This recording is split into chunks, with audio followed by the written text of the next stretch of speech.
టీ20లో గెలిచిన జట్టే వన్డేలలో ఫేవరెట్ అవుతుందా? ఇంగ్లాండ్ గడ్డపై భారత్ తన ఆధిపత్యాన్ని నిరూపించుకోగలదా? ఒకవైపు కొత్త కెప్టెన్ శుభ్మన్ గిల్, మరోవైపు రోహిత్ శర్మ, విరాట్ కోహ్లీ, జస్ప్రీత్ బుమ్రాలు తిరిగి జట్టులోకి వచ్చారు. కానీ ఇక్కడే అసలు ట్విస్ట్ ఉంది. టీ20 సిరీస్ ఇంకా ముగినే లేదు. మొదటి మ్యాచ్ వర్షం కారణంగా రద్దయింది. ఇప్పటి వరకు జరిగిన మ్యాచ్లో ఇంగ్లాండ్ 3-0 ఆధిక్యంలో ఉంది. ఇంకా ఒక టీ20 మ్యాచ్ మిగిలే ఉంది. అయితే భారత జట్టు దృష్టి ఇప్పటికే మరో పెద్ద పరీక్షపై పడింది. 3 మ్యాచ్ల వన్డే సిరీస్. ఎందుకంటే 2027 ప్రపంచ కప్ కు వెళ్లే రోడ్ మ్యాప్ లో ఈ సిరీస్ చాలా పెద్ద ప్రాధాన్యం ఉంది. ఈ వీడియోలో కేవలం ప్రివ్యూ కాదు, ఈ సిరీస్ ఎవరు గెలుస్తారో పూర్తి విశ్లేషణ చూద్దాం. ఈ సిరీస్ ని కేవలం 3 ఓడిఐలుగా చూడకూడదు. ఇది భారత ఓడిఐ జట్టుకు కొత్త అధ్యాయం. ఎందుకంటే టీ20లో లేని 3 దిగ్గజ ఆటగాళ్లు ఇప్పుడు తిరిగి వచ్చారు. రోహిత్ శర్మ, విరాట్ కోహ్లీ, జస్ప్రీత్ బుమ్రా. ఈ ముగ్గురు రీ ఎంట్రీతో భారత జట్టు అనుభవం ఒక్కసారిగా పెరిగిపోయింది. కెప్టెన్ గా శుభ్మన్ గిల్ మరో పెద్ద పరీక్ష. జట్టులో యువ ఆటగాళ్లు ఉన్నారు, అనుభవజ్ఞులు ఉన్నారు. ఇప్పుడు వాటిని సరైన సమతుల్యంతో నడిపించాల్సిన బాధ్యత అతనిదే. మరోవైపు ఇంగ్లాండ్ కు కూడా ఇది చాలా ముఖ్యమైన సిరీస్. హ్యారీ బ్రూక్ నాయకత్వంలో వైట్ బాల్ జట్టు కొత్త దిశలో ప్రయాణిస్తుంది. జో రూట్ అనుభవం, Jos Buttler finishing, Jofra Archer వేగం, ఆదిల్ రషీద్ స్పిన్ ఈ జట్టును చాలా ప్రమాదకరంగా మారుస్తున్నాయి. భారత స్క్వాడ్ ను ఒకసారి పరిశీలిస్తే టాప్ ఆర్డర్ లో రోహిత్ శర్మ, శుభ్మన్ గిల్, విరాట్ కోహ్లీ. ప్రపంచంలోని అత్యంత బలమైన ఓడిఐ టాప్ 3లో ఇదొకటి. 4వ స్థానంలో శ్రేయస్ అయ్యర్, 5వ స్థానంలో కేఎల్ రాహుల్. ఇద్దరు ఇన్నింగ్స్ ని నిర్మించే సామర్థ్యం ఉన్న ఆటగాళ్లు. ఆ తర్వాత ఈశాన్ కిషన్, అక్షర్ పటేల్, వాషింగ్టన్ సుందర్. ఈ ముగ్గురు మ్యాచ్ పరిస్థితిని అనుగుణంగా వేగాన్ని పెంచగలరు. బౌలింగ్ విషయానికి వస్తే జస్ప్రీత్ బుమ్రా, హర్షదీప్ సింగ్, కుల్దీప్ యాదవ్ ఈ ముగ్గురే భారత ప్రధాన ఆయుధాలు. ఇంగ్లాండ్ జట్టును చూసినట్టయితే Ben Duckett, Will Jacks, Joe Root, Harry Brooks, Jos Buttler ఈ టాప్ 5 పూర్తిగా దూకుడైన శైలిలో ఆడగలరు. మిడిల్ ఓవర్లలో రూట్ ఇన్నింగ్స్ నిలబెడితే చివరి 15 ఓవర్లలో బట్లర్, బ్రూక్ మ్యాచ్ ని పూర్తిగా మార్చే సామర్థ్యం ఉన్నవారు. బౌలింగ్ లో జోఫ్రా ఆర్చర్ కొత్త బంతితో ప్రధానంగా ప్రమాదం. ఆదిల్ రషీద్ మధ్య ఓవర్లలో వికెట్లు తీయగలడు. Sahi Mohammed, Sam Curran swing ని ఉపయోగించగలరు. అంటే భారత బ్యాటింగ్ బలం ఎంత గొప్పదైనా ఇంగ్లాండ్ బౌలింగ్ ను తేలిగ్గా తీసుకోవడానికి అవకాశం లేదు. ఇండియా బ్యాటింగ్ విషయానికి వస్తే గత 10 అధికారిక వన్డే ఇన్నింగ్స్ పరిశీలిస్తే శుభ్మన్ గిల్ 518 పరుగులు, రోహిత్ శర్మ 471 పరుగులు, విరాట్ కోహ్లీ 449 పరుగులు. అంటే భారత టాప్ 3 మాత్రమే కలిసి 1438 పరుగులు. ఇది సాధారణ సంఖ్య. ఇప్పుడు ఇంగ్లాండ్ వైపు చూద్దాం. హ్యారీ బ్రూక్స్ 456 పరుగులు, జో రూట్ 392 పరుగులు, బెన్ డకెట్ 378 పరుగులు. ఈ ముగ్గురు కలిసి 1226 పరుగులు. అంటే టాప్ ఆర్డర్ ఫామ్ పరంగా భారత్ కు స్పష్టమైన ఆధిక్యత కనిపిస్తుంది. కానీ క్రికెట్ గణాంకాలు మాత్రమే మ్యాచ్ ని గెలిపించవు. పరిస్థితులు ఎవరు బాగా అర్థం చేసుకుంటారో వారే గెలుస్తారు. ఇక్కడే ఎడ్జ్ బ్యాస్టన్ పిచ్ కీలక పాత్ర వహిస్తోంది. టీ20లో ఇంగ్లాండ్ ప్రస్తుతం ఆధిక్యంలో ఉంది. కానీ అదే ఫామ్ వన్డేలో కూడా కొనసాగుతుందా? ఈ ప్రశ్నకు సమాధానం చెప్పేది హెడ్ టు హెడ్ రికార్డ్. గత కొన్ని సంవత్సరాల వన్డేలు పరిశీలిస్తే చిత్రం పూర్తిగా భారత్ వైపే కనిపిస్తుంది. 2022 మాంచెస్టర్ లో భారత్ 5 వికెట్ల తేడాతో విజయం. 2023 ప్రపంచ కప్ లక్నో ఇంగ్లాండ్ ను కేవలం 129 పరుగులకే ఆల్అౌట్ చేసింది. 100 పరుగుల భారీ విజయం. 2025 నాగపూర్ భారత్ 4 వికెట్ల తేడాతో గెలిచింది. కటక్ మరోసారి 300 పైగా లక్ష్యాన్ని చేసింది. 4 వికెట్ల విజయం. అహ్మదాబాద్ భారత్ 356 పరుగులు చేసి ఇంగ్లాండ్ కు 214 పరుగులనే కట్టడి చేసింది. 142 పరుగుల భారీ విజయం.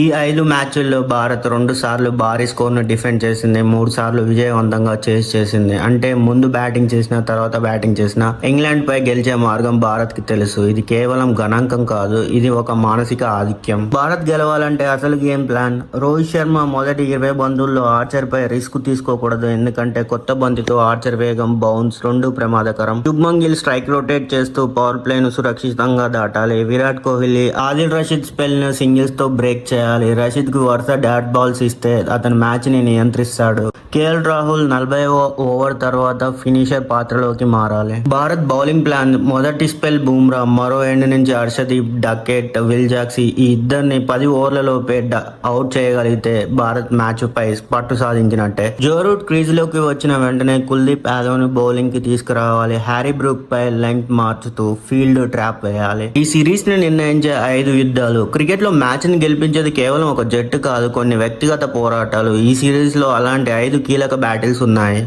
ఈ సిరీస్ లో అత్యంత ఆసక్తికరమైన battle Rohit Sharma versus Jofra Archer. గణాంకాలు చూస్తే ఈ ఇద్దరు వన్డేల్లో ఇప్పటి వరకు చాలా తక్కువ సార్లు ఎదురుపడ్డారు. రోహిత్ శర్మ ఎదుర్కొన్న బంతులు 28, చేసిన పరుగులు 13, స్ట్రైక్ రేట్ 46.4, అవుట్స్ 0.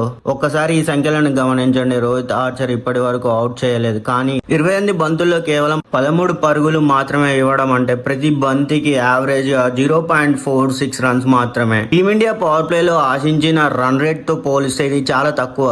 రోహిత్ లాంటి దూకుడు ఓపెనర్ 50 కంటే తక్కువ స్ట్రైక్ రేట్ తో ఆడేలా చేయడం కూడా ఒక వికెట్ తీసినంత విలువైనదే. అందుకే ఎడ్జ్ బ్యాట్స్మెన్ లో మొదటి 5 నుంచి 8 ఓవర్లు ఇంగ్లాండ్ మొదటి లక్ష్యం రోహిత్ వికెట్ కాదు, రోహిత్ పరుగుల వేగాన్ని ఆపడం. మరోవైపు రోహిత్ లక్ష్యం ఆర్చర్ తొలి స్పెల్ ని వికెట్ కోల్పోకుండా ముగించడం.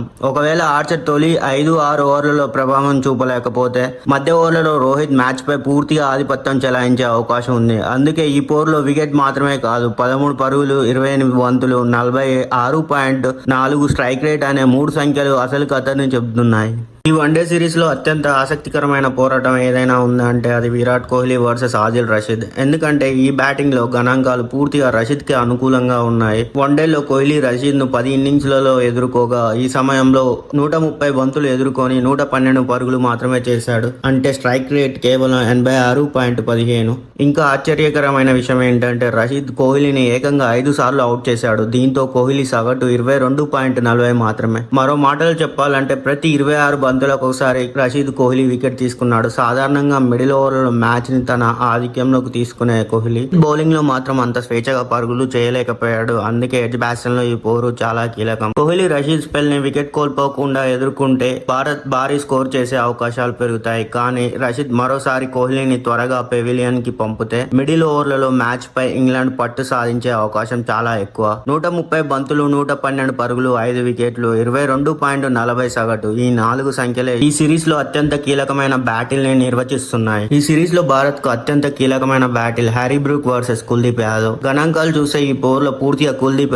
ఆధిపత్యమే కనిపిస్తుంది. వన్డేలో బ్రూక్ కుల్దీప్ ని 2 ఇన్నింగ్స్లలో 42 బంతులు ఎదుర్కొని 24 పరుగులు మాత్రమే చేశాడు. స్ట్రైక్ రేట్ కేవలం 57.14. అంతేకాదు 2 సార్లు కుల్దీప్ చేతిలోనే అవుట్ అయ్యాడు. అంటే బ్రూక్ పై కుల్దీప్ 100% వికెట్ రికార్డు ఉందన్నమాట. సాధారణంగా దూకుడుగా ఆడే హ్యారీ బ్రూక్ కుల్దీప్ పూర్తిగా కట్టడి చేశాడు. అందుకే ఈ సిరీస్ మిడిల్ ఓవర్లలో కుల్దీప్ వర్సెస్ బ్రూక్ పోరే మ్యాచ్ ని మలుపు తిప్పే అవకాశం ఉంది. పవర్ ప్లే లో మరొక కీలక పోరు Ben Duckett versus Jasprit Bumrah. గణాంకాలు చూస్తే ఈ బ్యాటిల్ లో పైచేయి పూర్తిగా బుమ్రాదే. వన్డేలో డకెట్ బుమ్రాను 18 బంతులు ఎదుర్కొని 11 పరుగులు మాత్రమే చేశాడు. Strike rate 61.11. అంతేకాదు బుమ్రా ఇప్పటికే ఒకసారి డకెట్ ను అవుట్ చేశాడు. అంటే ఇంగ్లాండ్ దూకుడు ఆరంభం ఇవ్వాల్సిన డకెట్ ను బుమ్రా మొదటి సెషన్ లోనే పూర్తిగా కట్టడి చేశాడు. అందుకే ఎడ్జ్ బ్యాట్స్మెన్ లో కొత్త బంతితో జరిగే బుమ్రా వర్సెస్ డకెట్ పోరే మ్యాచ్ మూమెంట్ ని నిర్ణయించే కీలక బ్యాటిల్ గా మారబోతుంది. ఇంగ్లాండ్ బ్యాటింగ్ కు వెన్నుముక జో రూట్. కానీ భారత ప్రధాన బౌలర్లపై అతని గణాంకాలు ఆసక్తికరంగా ఉన్నాయి. ముందుగా జస్ప్రీత్ బుమ్రా గురించి మాట్లాడితే రూట్ 114 బంతులు ఎదుర్కొని 88 పరుగులు చేశాడు. స్ట్రైక్ రేట్ 77.19 మాత్రమే. అంతేకాదు బుమ్రానే అతన్ని 3 సార్లు అవుట్ చేశాడు. ఇప్పుడు కుల్దీప్ యాదవ్ రూట్ 102 బంతుల్లో 96 పరుగులు చేసినా ఇక్కడ కూడా 3 సార్లు వికెట్ కోల్పోయాడు. అక్షర్ పటేల్ పై 48 బంతుల్లో 34 పరుగులు చేసి ఒకసారి అవుట్ అయ్యాడు. అంటే భారత్ వ్యూహం చాలా స్పష్టంగా ఉంది. కొత్త బంతితో బుమ్రా రూట్ ను కట్టడి చేయాలి. మిడిల్ ఓవర్లలో కుల్దీప్, అక్షర్ వరుస ఒత్తిడి తీసుకురావాలి. ఎందుకంటే ఇంగ్లాండ్ ఇన్నింగ్స్ ను రూట్ ఎంత క్రీజ్ లో ఉంటే అంత ప్రమాదకరం. అందుకే 114 బంతులు, 88 పరుగులు, 3 వికెట్లు, 102 బంతులు, 96 పరుగులు, 3 వికెట్లు, ఈ 2 గణాంకాలే జో రూట్ వర్సెస్ భారత బౌలింగ్ పోరును ఈ సిరీస్ లో అత్యంత కీలకంగా మారుస్తున్నాయి. ఇక ఈ సిరీస్ లో మ్యాచ్ ఫలితాన్ని మార్చగల ఎక్స్ ఫ్యాక్టర్ ప్లేయర్లు ఎవరంటే ముందుగా భారత్ గురించి మాట్లాడితే భారత్ కు అతిపెద్ద ఎక్స్ ఫ్యాక్టర్ శుభ్మన్ గిల్. ఎందుకంటే అతను ఈ సిరీస్ లో కేవలం ఓపెనర్ మాత్రమే కాదు, టీమిండియా కొత్త ఓడిఐ గత 10 వన్డే ఇన్నింగ్స్ లో 518 పరుగులు చేశాడు. సగటు 57.55, ఒక సెంచరీ, 4 హాఫ్ సెంచరీలు. అంటే ప్రతి 2 మ్యాచ్లకు ఒకసారి 50కి పైగా స్కోర్ చేస్తున్నాడు. గిల్ పవర్ ప్లేను విజయవంతంగా దాటితే రోహిత్ కోహ్లీపై ఒత్తిడి తగ్గుతుంది. భారత్ భారీ స్కోర్ చేసే అవకాశాలు కూడా పెరుగుతాయి. ఇక ఇంగ్లాండ్ విషయానికి వస్తే వారి అతిపెద్ద ఎక్స్ ఫ్యాక్టర్ హ్యారీ బ్రూక్. గత 10 వన్డే ఇన్నింగ్స్ లో 456 పరుగులు చేశాడు. బ్యాటింగ్ సగటు 50.66, స్ట్రైక్ రేట్ 108.30, ఒక సెంచరీ, 3 హాఫ్ సెంచరీలు. అంటే బ్రూక్ క్రీజ్ లో ఎక్కువసేపు ఉంటే మిడిల్ ఓవర్లలో మ్యాచ్ వేగాన్ని పూర్తిగా మార్చగలడు. అందుకే భారత్ కు గిల్ ఎంత కీలకమో ఇంగ్లాండ్ కు బ్రూక్ అంతే కీలకం. గిల్ పెద్ద ఇన్నింగ్స్ ఆడితే భారత్ కు ఆధిక్యం. బ్రూక్ ని కుల్దీప్ లేదా బుమ్రా త్వరగా అవుట్ చేస్తే మ్యాచ్ పై భారత్ పట్టు సాధించే అవకాశాలు మరింత పెరుగుతాయి. ఈ ఇద్దరు యువ స్టార్ల ప్రదర్శన ఈ వన్డే సిరీస్ విజేతను నిర్ణయించే కీలక అంశంగా మారొచ్చు. మొత్తానికి ఈ సిరీస్ లో భారత్ కు అనుభవం బలం, ఇంగ్లాండ్ కు స్వదేశీ పరిస్థితుల బలం. ఒకవైపు రోహిత్, కోహ్లీ, బుమ్రా వంటి దిగ్గజాలు, మరోవైపు బ్రూక్, బట్లర్, ఆర్చర్ వంటి మ్యాచ్ విన్నర్లు. ఎడ్ బ్యాస్టన్ లో తొలి బంతి నుంచే ప్రతి సెషన్స్ కీలకంగా మారబోతుంది. ఈ సిరీస్ లో ఎవరు పై చేయి సాధిస్తారు? భారత్ మరోసారి ఇంగ్లాండ్ వన్డేలో ఓడిస్తుందా లేక ఇంగ్లాండ్ స్వదేశంలోనే ఆధిపత్యాన్ని కొనసాగిస్తుందా? మీ అభిప్రాయం ఏంటో కామెంట్ లో తప్పకుండా చెప్పండి. వీడియో నచ్చితే లైక్ చేయండి, ఛానల్ ని సబ్స్క్రైబ్ చేయండి. ఇలాంటి లోతైన క్రికెట్ విశ్లేషణ కోసం మా వెంట ఉండండి. Thanks for watching.